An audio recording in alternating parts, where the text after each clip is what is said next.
Indian ഫുട്ബോളിൽ നിറഞ്ഞാടിയ പ്രമുഖർ ഉൾപ്പെടെ നിരവധി താരങ്ങൾ പന്തു തട്ടി വളർന്ന മൈതാനമാണ് ഇന്നത്തെ കൊയിലാണ്ടി സ്റ്റേഡിയം ഗ്രൗണ്ട്. മഴ കനത്തതോടെ സ്പോർട്സ് കൗൺസിൽ സ്റ്റേഡിയം വെള്ളത്തിൽ മുങ്ങി വാട്ടർ പോളോ കളിക്കാൻ പാകത്തിലാണ്. സ്റ്റേഡിയത്തിൽ വെള്ളം ഒഴുകിപ്പോകാൻ മാർഗങ്ങളില്ല.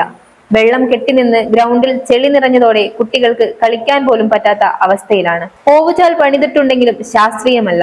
വെള്ളം ഒഴുകിപ്പോകാൻ നിർമ്മിച്ച ഓവുചാൽ മൈതാനത്തിൽ നിന്നും ഉയർന്നാണ് നിൽക്കുന്നത്. ഗ്രൗണ്ടിന്റെ ശോചനീയാവസ്ഥ കണക്കിലെടുത്ത് സ്പോർട്സ് കൗൺസിലിനെതിരെ അതിരൂക്ഷമായ ആരോപണമാണ് കായിക പ്രേമികൾ ഉന്നയിക്കുന്നത്.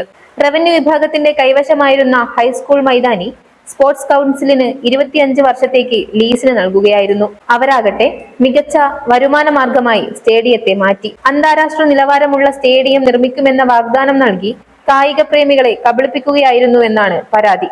സ്ഥലം കിട്ടിയതോടെ വാണിജ്യ താൽപര്യത്തിനായിരുന്നു മുൻതൂക്കം നൽകിയത്. മുറികളുടെ വാടക ഇനത്തിൽ നേടിയതിന്റെ ചെറിയ ഭാഗം പോലും കളിസ്ഥലത്തിന്റെ നവീകരണത്തിനായി ഉപയോഗിച്ചില്ല എന്നതാണ് വാസ്തവം.